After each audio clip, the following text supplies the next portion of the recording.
Amém, amados irmãos, graças ao Senhor, estamos de volta com a nossa leitura da Bíblia, hoje que são dia 20 de janeiro, vamos ler Gênesis capítulo 41, versículo 16 até o capítulo 42, versículo do 1 ao 17, o Evangelho segundo Mateus capítulo 13, versículo 24 ao 46, o livro dos Salmos capítulo 18, versículo 1 ao 15, Provérbio de Salomão, capítulo 4, versículo 1 ao 6.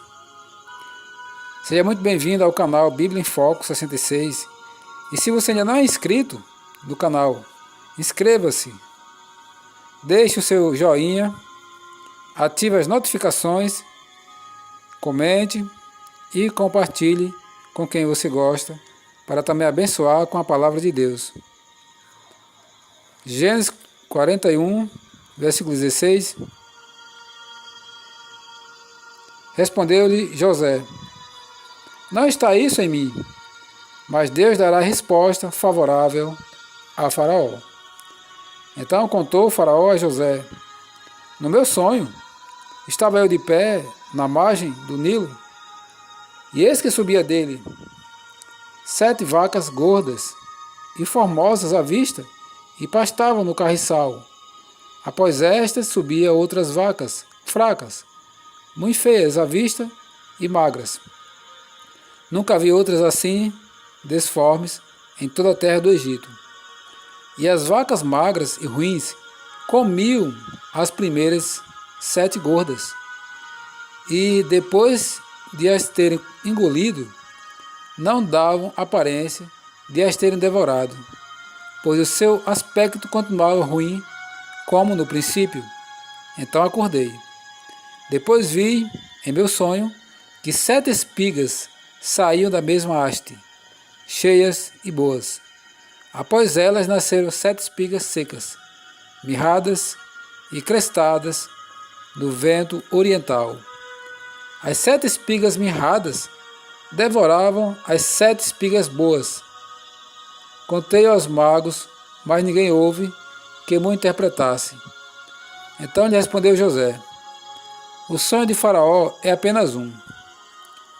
Deus manifestou a Faraó o que há de fazer. As 7 vacas boas serão 7 anos, e as 7 espigas boas também 7 anos. O sonho é um só. As 7 vacas magras e feias que subiam após as primeiras serão 7 anos, bem como as 7 espigas mirradas e crestadas do vento oriental serão 7 anos de fome. Esta é a palavra, como acabo de dizer a Faraó, que Deus manifestou a Faraó que ele há de fazer. Eis aí vem 7 anos de grande abundância por toda a terra do Egito. Seguir-se-ão 7 anos de fome, e toda aquela abundância será esquecida na terra do Egito, e a fome consumirá a terra. E não será lembrada a abundância da terra, em vista da fome que seguirá, porque será gravíssima. O sonho de Faraó foi dúplice, porque a coisa é estabelecida por Deus, e Deus se apressa a fazê-la. Agora, pois, escolha Faraó um homem ajuizado e sábio, e o ponha sobre a terra do Egito.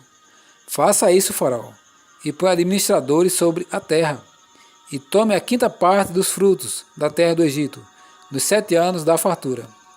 Ajunte os administradores toda a colheita dos bons anos que virão, recolham cereal debaixo do poder de Faraó, para mantimento nas cidades, e o guardem. Assim o mantimento será para abastecer a terra nos 7 anos da fome que haverá no Egito, para que a terra não pereça de fome. José como governador do Egito. O conselho foi agradável a Faraó e a todos os seus oficiais. Disse Faraó aos seus oficiais: acharíamos porventura homem como este, em quem há o Espírito de Deus? Depois disse Faraó a José: visto que Deus te fez saber tudo isto, ninguém é tão ajuizado e sábio como tu. Administrarás a minha casa e a tua palavra obedecerá a todo o meu povo, somente no trono eu serei maior do que tu. Disse mais Faraó a José: Vês que te faço autoridade sobre toda a terra do Egito? Então tirou Faraó o seu anel de sinete da mão e o pôs na mão de José, fez-lhe vestir roupas de linho fino e lhe pôs ao pescoço um colar de ouro. E fez-lhe subir ao seu segundo carro e clamavam diante dele: Inclinai-vos. Desse modo o constituiu sobre toda a terra do Egito. Disse ainda Faraó a José: Eu sou Faraó, contudo, sem a tua ordem, ninguém levantará mão ou pé em toda a terra do Egito.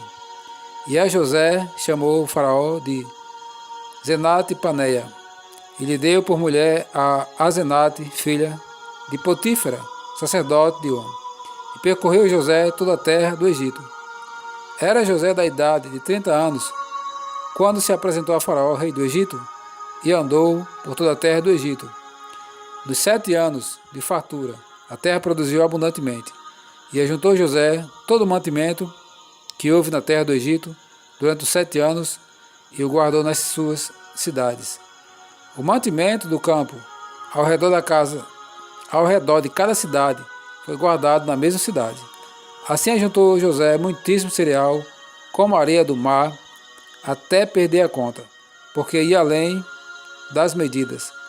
Antes de chegar a fome, nasceram 2 filhos a José, os quais lhe deu Azenate, filha de Potífera, sacerdote de On. José, ao primogênito, chamou Manassés, pois disse: Deus me fez esquecer de todos os meus trabalhos e de toda a casa de meu pai. Ao segundo chamou Efraim, pois disse: Deus me fez próspero na terra da minha aflição. Passados os 7 anos de abundância que houve na terra do Egito, começaram a vir os 7 anos de fome, como José havia predito, e havia fome em toda a terra. Mas na terra do Egito havia pão. Sentindo toda a terra do Egito a fome, clamou o povo a Faraó por pão, e Faraó dizia a todos os egípcios: Ide, José, o que ele vos disser, fazei. Havendo, pois, fome sobre toda a terra, abriu José todos os celeiros e vendia aos egípcios, porque a fome prevaleceu na terra do Egito. E todas as terras vinham ao Egito para comprar de José, porque a fome prevaleceu em todo o mundo. Os irmãos de José descem ao Egito, Gênesis capítulo 42.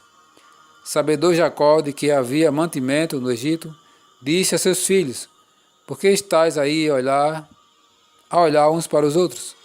E ajuntou: Tenho ouvido que há cereais no Egito. Descei até lá e comprai-nos deles, para que vivamos e não morramos. Então desceram 10 dos irmãos de José para comprar cereal do Egito. A Benjamim, porém, irmão de José, não enviou Jacó na companhia dos irmãos, porque dizia: para que não lhe suceda, acaso, algum desastre. Entre os que iam, pois, para lá, foram também os filhos de Israel, porque havia fome na terra de Canaã. José era governador daquela terra, era ele quem vendia a todos os povos da terra.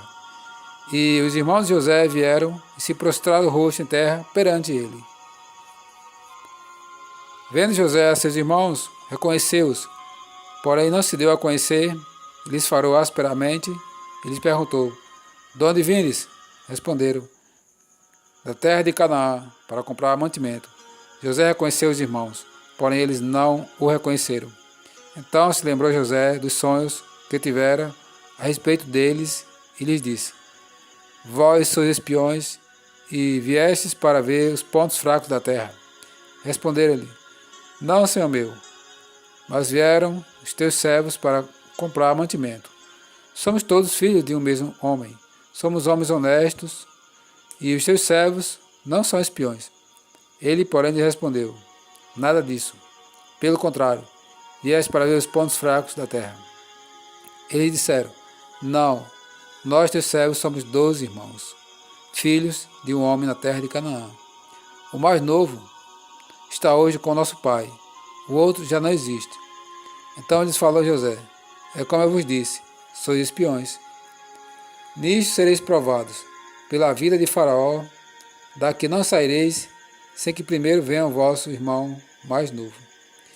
Enviai um de vós, que traga o vosso irmão, vós ficareis detidos, para que sejam provadas as vossas palavras, se há verdade no que dizeis, ou se não. Pela vida de Faraó sois espiões. E os meteu juntos em prisão 3 dias. O Evangelho segundo Mateus, capítulo 13, versículo 24 ao 46. A parábola do joio. Outra parábola lhes propôs, dizendo: o reino dos céus é semelhante a um homem que semeou boa semente no seu campo. Mas enquanto os homens dormiam, veio o inimigo dele, semeou o joio no meio do trigo e retirou-se.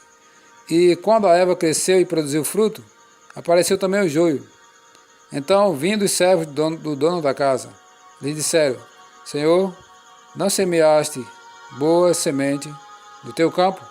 De onde vem, pois, o joio? Ele, porém, lhe respondeu: o inimigo fez isso.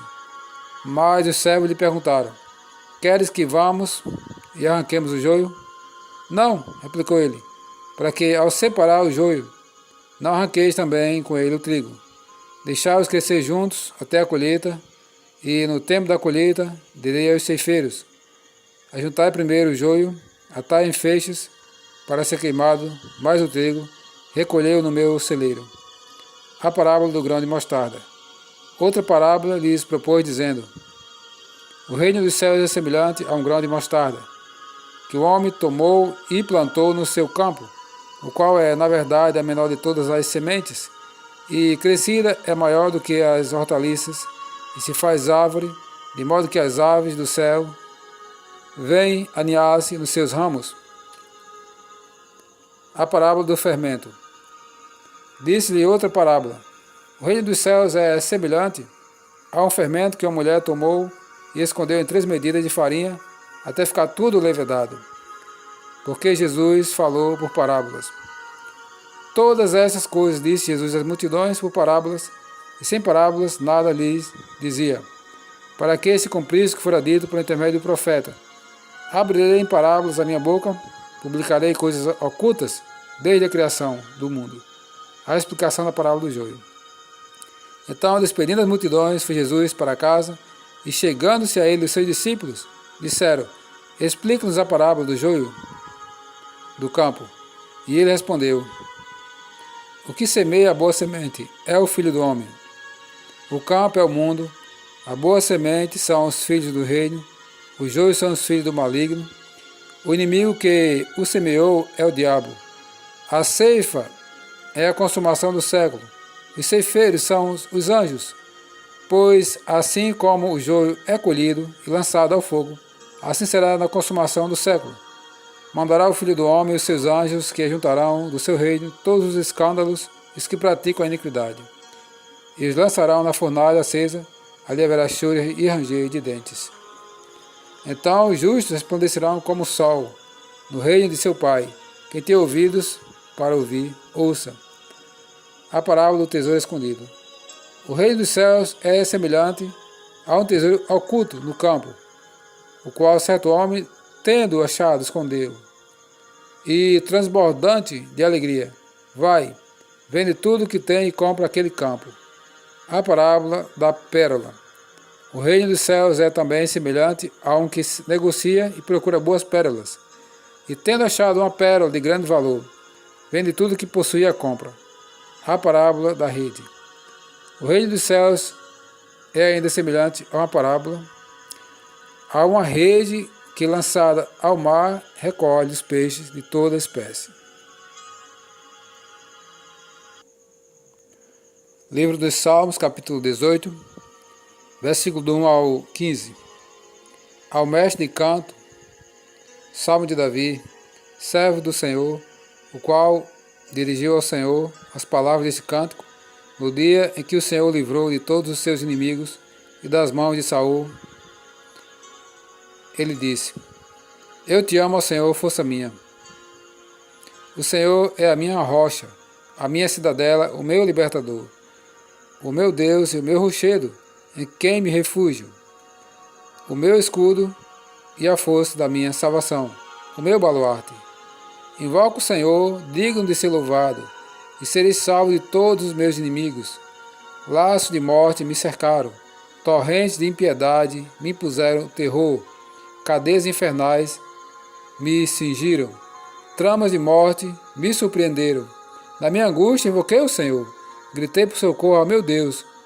Ele do seu templo ouviu a minha voz, e o meu clamor lhe penetrou os ouvidos. Então a terra se abalou e tremeu, vacilaram também os fundamentos dos montes e se estremeceram, porque ele se indignou. Das suas narinas subiu fumaça, e fogo devorador da sua boca. Dele saíram brasas ardentes, baixou ele os céus e desceu, e teve sob os pés densa escuridão. Cavalgava um querubim e voou, sim, levado velozmente nas asas do vento. Das trevas fez um manto em que se ocultou. Escuridade de águas e espessas nuvens dos céus era o seu pavilhão. Do resplendor que diante dele havia, as densas nuvens se desfizeram em granizo e brasas chamejantes. Trovejou então o Senhor nos céus. O Altíssimo levantou a voz, e houve granizo e brasas de fogo. Despediu as suas setas e espalhou os seus inimigos. Multiplicou os seus raios e os desbaratou. Então se viu o leito das águas, e se descobriram os fundamentos do mundo. Pela tua repreensão, Senhor, pelo iroso resfogar das tuas narinas.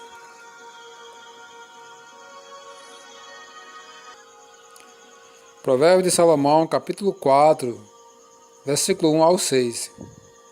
Exortação paternal. Ouve, filhos, a instrução do Pai, e está atentos para conheceres o entendimento, porque vos dou boa doutrina. Não deixeis o meu ensino quando eu era filho, em companhia de meu pai, tenro e único, diante de minha mãe. Então ele me ensinava e me dizia: retém o teu coração as minhas palavras, guarda os meus mandamentos e vive. Adquire a sabedoria, adquire o entendimento, e não te esqueças das palavras da minha boca, nem delas te apartes. Não desampares a sabedoria, e ela te guardará. Ama, e ela te protegerá.